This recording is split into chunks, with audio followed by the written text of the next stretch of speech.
12시 많은 참여 바랍니다.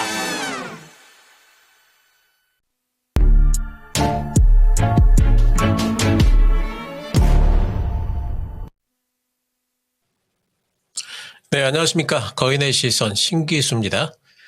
자, 오늘 굉장히 중요한 이벤트가 있습니다. 전 세계에 뭐 정치권, 경제권, 뭐 할 것 없이 온통 다 눈이 그쪽으로 쏠려 있는 미국 대통령의 취임식이 있는 날입니다. 트럼프 대통령이 이제 취임을 하게 되면은 오늘 밤에 이제 우리 시간으로는 취임식은 밤 11시 반에 열리고요. 실제 임기는 우리 시간으로 내일 새벽 2시부터 시작이 된다고 그러죠. 여러 가지 이제 우려도 많고 또 실제 우려했던 것들보다는 좀 덜하지 않겠는가라는 또 기대도 있고 또 주식시장에서 본다면은 그 우려들이 반영이 됐나? 뭐 이제 이런 얘기도 있고 또 아니다. 그래도 뭐 흔들리지 않을까라는 이제 이런 것들도 있고 뭐 이제 여러 가지 이제 그런 것들에 대해서 아무도 확실하게 답은 못하죠. 예, 그러면서 시장의 흐름도 보면은 눈치 보기성 흐름입니다. 코스피만 본다면은 전고점이 지난 11월에 나왔던 고점 부근이죠. 여기가 저항대입니다. 딱. 지금 그 저항대를 박스권 상단으로 해가지고 아직까지 뚫지 못하고 있어요. 반등은 세게 나왔습니다만은 1월 고점이 지금 그 고점을 지난 11월 고점을 뚫지는 못하고 있습니다. 그러면서 또 5일선 위에는 있어요. 지금 5일선 위에 있은 지가 3일째입니다. 3거래일째인데 이거는 이제 전형적인 이제 눈치 보기죠. 어떻게 될지 모르겠다는 거죠. 그러니까 상방으로 갈지 시장이 아니면 여기서 한번 조정을 좀 받아야 될지에 대해서 아무도 확신을 못하기 때문에 지금 이 사이에서 눈치 보기성으로 횡보를 지금 하고 있는 겁니다. 뭐 외국인들이 그것은 이제 결정을 지어줘야 됩니다. 위로 가려면은 외국인들이 사줘야 되겠죠. 그리고 외국인들이 산다면은 삼성전자나 SK하이닉스 매수가 들어와 줘야 되고요. 그래서 그쪽에 매수가 들어와 줘야만 위쪽으로 가게 될 겁니다.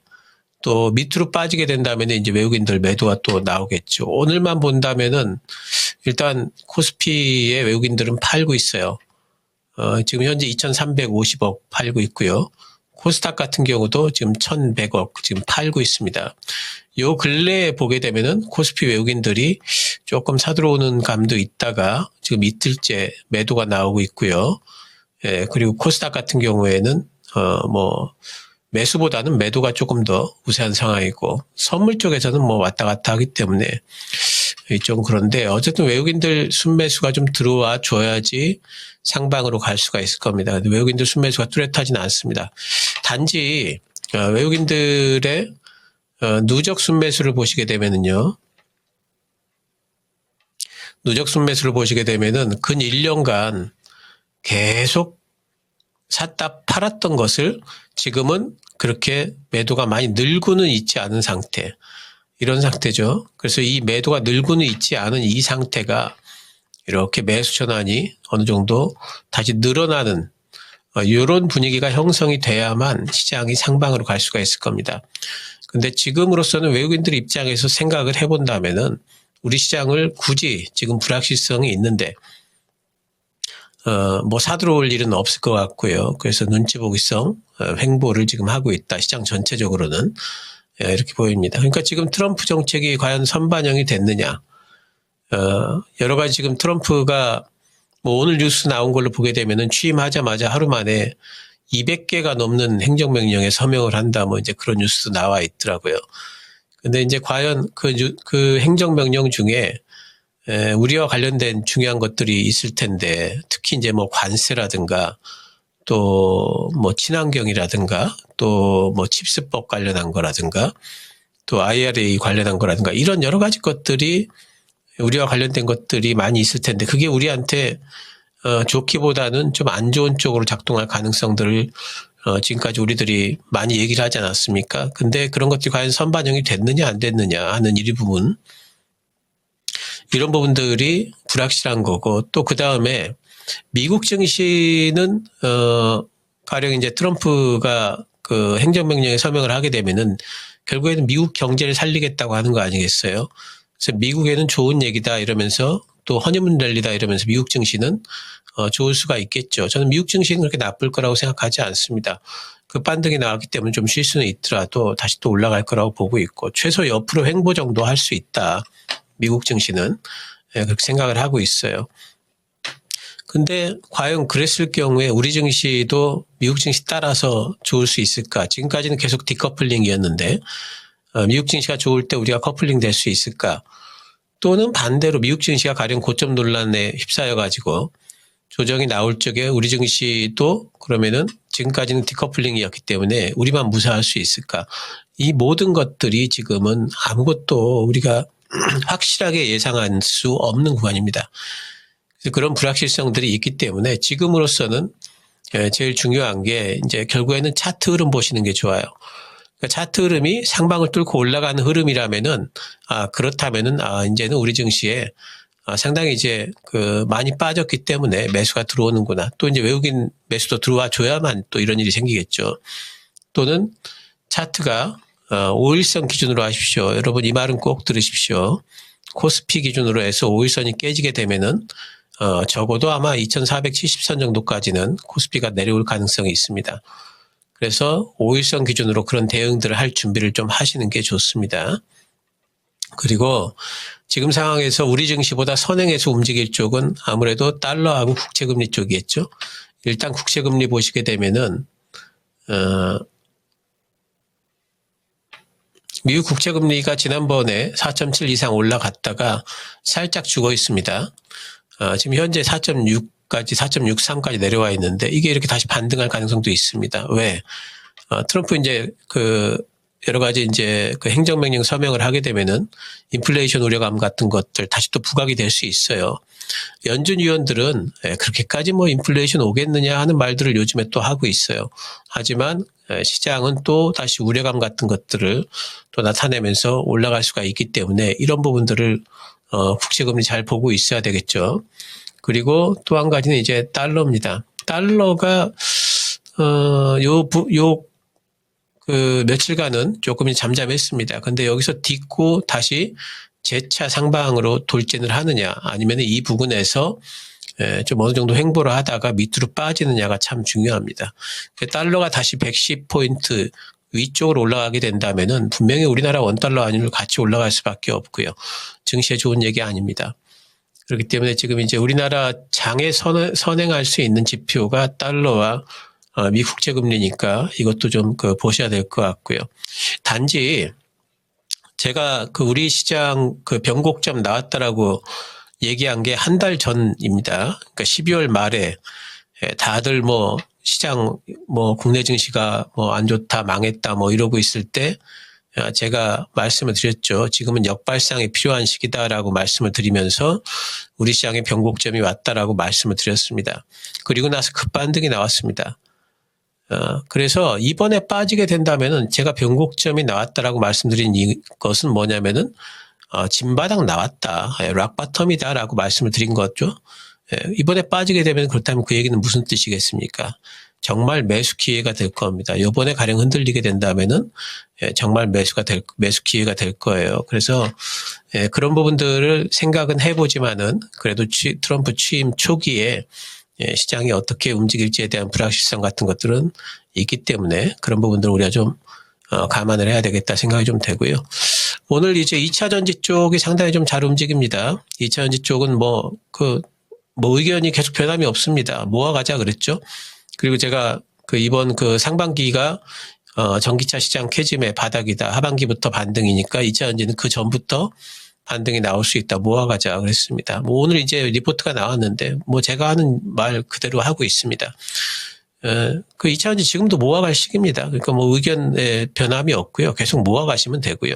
한 번에 사지 마십시오. 오늘 같은 날 또 갑자기 또 흥분해가지고 2차 전지에 한 15% 20% 확 들어가고 그러지만 않으시면 됩니다. 계속 모아가시면 됩니다. 그리고 반도체, 오늘 좀 쉽니다. 삼성전자, 하이닉스 좀 쉬고 있지만, 다 같이 가는 건 아닙니다만은, 그래도 AI와 관련된 반도체들은 좀 움직입니다. 테크윙도 움직이고, 오랜만에 대덕전자 같은 종목들 움직이고 있죠. 예, 그리고 요즘에 보게 되면 뭐 이녹스 첨단소재 같은 종목들 굉장히 많이 올라왔죠. 제가 꾸준히 말씀드리는 ISC, 뭐 이오테크닉스 이런 종목들 지금 오히려 조정 구간에 지금 들어와 있습니다. 또 유리기판 쪽에 HB, 오늘 HB 테크놀로지가 올라오는데 필옵틱스는 좀 쉬죠. 필옵틱스는 지금 매수하기에는 조금은 좀 부담스럽죠. 그러니까 이쪽은 이제 매수 못하신 분들은 늦었다 생각하시는 게 좋고요. 필옵틱스 같은 경우에는 26,000원 밑으로 빠지면은 또 들어갈 수 있습니다만은 지금 들어가기는 힘들죠. 필옵틱스와 함께 제가 AI 대표 종목 세 종목 말씀드린 게 있습니다. YC하고 네오셈이 있는데 YC하고 네오셈은 아직까지 슈팅이 많이 안 나왔죠. 참고하시기 바라고요. 반도체도 계속해가지고 제가 모아가자 말씀드린 섹터고요. 올해도 AI 쪽이 좋을 테니까 AI 쪽 종목들을 여러분들은 계속해서 보시고, 아니면은 시총 큰 ISC라든가 이오테크닉스라든가 이런 종목들이 시장 올리려면 반도체 사야 되고 외국인들은 시총 큰 애들 할 테니까 그런 쪽으로 들어올 겁니다. 또 MLCC 요즘에 움직임 보셔야 됩니다, 여러분. 삼화전기, 삼화콘덴서 이런 종목들이 바닥에서 올라오는 분위기인데 MLCC 대표주 삼성전기, 여러분 삼성전기 올해 굉장히 눈여겨보셔야 됩니다. 그리고 지금 매수 타이밍으로 봅니다. 삼성전기를 여러분들 요 근래에 많이 안 보셨죠? 삼성전기 딱 지금 틀만한 구간이기 때문에 삼성전기 여러분 눈여겨보시기 바라고요. 그리고 원전주들 많이 올라왔습니다. 그죠? 아직까지 체코 원전 계약까지 2달 정도가 남았기 때문에 훅 빠지진 않겠습니다만은 체코 원전 계약 시기가 가까울수록 그 차익 매물이 좀 나올 수 있고 지금도 두산에너빌리티 기준으로 보게 되면은 전고점 부근이라 차익 매물이 나올 수가 있겠죠. 물려 계시던 분들은 저는 탈출하시길 권해드립니다. 원전주 계속 가려면은 정책이 뒷받침돼야 되는데 지금 그러기 힘들 것 같아요. 그래서 많이 물려 계셨던 분들은 오히려 지금 수익 많이 내려고 하지 마시고요. 좀 탈출할 수 있는 기회로 삼자 말씀을 드리겠습니다. 화학주가 올라갑니다. 오늘 롯데케미칼이 살짝 반등 나오고 대한유화 같은 종목들 반등 나오고 롯데정밀화학 반등 나옵니다. 제가 화학주는 계속해가지고 저는 화학주에 대해서 그렇게 크게 좋게 보지 않습니다. 중국 쪽의 공급 과잉이 여전하고요. 화학주와 관련해가지고 또 경기 자체가 글로벌 경기 자체가 확산하지 않는 상태에서 화학주가 실적이 계속해서 늘어날 수가 없습니다. 너무 많이 빠졌어요. 근데 너무 많이 빠져서 반등이 나오는 겁니다. 그렇기 때문에 화학주는 물려 계신 분들은 반등이 나올 때 빠져나올 구간입니다. 아직까지 조금은 더 갈 수 있을 것 같아요. 롯데케미칼 기준으로 7만 원 살짝 위쪽까지는 갈 수 있을 것 같습니다. 그래서 오늘 팔 필요는 없지만 반등들이 나오면 화학주 물려 계신 분들은 빠져나오시기 바랍니다. 철강주들도 움직이죠. 이건 아무래도 이제는 그 미국 쪽에 트럼프가 석유 수치와 관련된 부분들도 뭔가 좀 이제는 규제를 풀고 할 거기 때문에 그런 유전과 관련된 부분에서 이제 철강이 많이 쓰이게 될 거라는 기대감 같은 것들도 있습니다. 그래서 세아제약 같은 경우에는 급등 나오고 있고 넥스틸도 6% 나오고 있습니다. 궤를 같이 하는 게 이제 피팅 관련주들이겠죠. 아무래도 이제 정유 시설 같은 거 지으려면은 이제 피팅 이런 밸브 같은 것들 많이 필요한데 태광, 성광밴드 벌써 많이 올라왔죠. 조선주 관련해서도 올라왔고 그래서 이쪽에는 이제는 BMTO는 급등하고 있는데 제철 관련해 가지고는 세아제약처럼 이렇게 급등하는 종목들 같은 경우에는 좀 기다리시고요. 하지만 조금은 좀 철강 관련주들은 조금 더 그 바람을 타고 조금은 더 올라갈 수 있지 않을까 보기 때문에 가지고 계신 분들 같은 경우에는 조금 물려 계신 분들이 대부분이시겠죠. 그래서 가지고 계신 분들 같은 경우에는 반등을 더 기다릴 수 있다. 하지만 올라가면은 현재 절 기준으로 해서 26,000원 이상 올라가게 되면은 매도를 좀 해주시는 게 좋습니다. 이쪽도 테마 바람이라고 좀 보시면 될 것 같고요. 테마 얘기 나왔으니까 오늘 이제 움직이는 테마 중에 출산 관련주들이 있습니다. 아가방, 깨끗한 나라, 메디앙스 이런 종목들이 있는데 이제 이쪽에 테마라서 제가 깊은 얘기는 못 드리겠습니다만은 조기 대선 얘기 나오게 되면은 아무래도 유력한 테마죠. 관심 한번 가져볼 필요가 있다 보이고요. 자, 시장은 이제 지금 여기서 자꾸 고민들을 해요, 사람들이. 더 갈까, 아니면 조정받을까. 자꾸 고민들을 하는데, 아까 말씀드렸듯이 고민할 필요 없어요, 여러분. 그냥 위쪽으로 외국인들 수급 들어오면서, 코스피가 2552쪽으로 올라가면은, 올라가는 신호고요. 그리고 5일선을 깬다면은, 쉬었다 가겠다라는 신호입니다. 고민하지 마시고, 지금은 어떻게 하면 돼요? 그냥 보고 있으면 돼요. 그리고 제가 지금 이렇게 올라올 때 계속 무슨 말씀 드렸습니까? 여러 가지 지금 이런 부분에서 그 섹터당 비중을 30% 이내로 줄이자 이러면서 여러 가지 이제 대응 방안 계속 설명을 드렸죠. 그대로만 해놓으셨다면은 지금 그냥 관망하시면 됩니다. 시장 방향성이 나올 때까지는 지금은 그냥 편안하게 바라보고 있으면 됩니다. 빠지면 더 사면 되고 올라도 더 사면 됩니다. 방향성이 결정이 안 된 구간에서 자꾸 뭘 예상하려고 그러고, 그거는 우리 능력 바뀌기 때문에 예상할 필요가 없어요. 그냥 쳐다보고 있다가 움직이는 거 따라가면 되겠죠. 지금 어쨌든 좀 보수적인 관점이 좋겠죠. 어떤 일이 벌어질지 이번 일주일 동안 아무도 모르는 겁니다. 그 아는 것처럼 얘기하는 사람들, 그런 사람들 얘기에 너무 현혹되면 또 안 되겠습니다. 단기적으로는요, 트럼프 트레이딩 종목들, 좀 움직일 수 있습니다. 재건주도 가령 이제 푸틴 만난다 그러면은, 움직일 수도 있을 것 같고요. 또 자율주행이나 드론주들, 앨런 머스크, 아직까지도 이제 약발에 있으니까, 그쪽도, 단기적으로는 또 움직일 수 있으니까, 단기적으로 본다면 그런 쪽 이제 보겠지만, 이제부터는 조금 중기 투자를 생각을 하셔야 될 때죠. 그렇다면 이제 반도체 2차 전지 모아가는 거, 이거 계속 꾸준히 하셔야 되고요. 그리고 이제 조정이 들어온다면은 살 수 있는 섹터가 지금은 많이 올라가 지금 사시면 안 되고, 이런 조선주 같은 것들, 이런 조선주들은 트럼프 수혜도 물고 있지만은, 실적을 물고 있기 때문에 조정이 들어온다면 이런 데 들어가시는 겁니다. 그리고, 또 이제 로봇 섹터 같은 것들, 이쪽 조정이 지금 안 들어오고 있지만, 조정이 언젠간 들어오지 않겠어요. 조정이 들어온다면은 이런 쪽 들어가는 겁니다. 지금 편안하게, 반도체 있죠. 이제 빠지면 좀 사고, 이러면서 모아가기나 하면서, 이번 일주일 동안은 시장을 좀 관망하면서 시장의 분위기가 형성이 될 때까지 시장을 좀 편안하게 바라보는 그런 이제 관점들이 더 필요해 보입니다. 자, 거인의 시선 신기수였습니다. 감사합니다.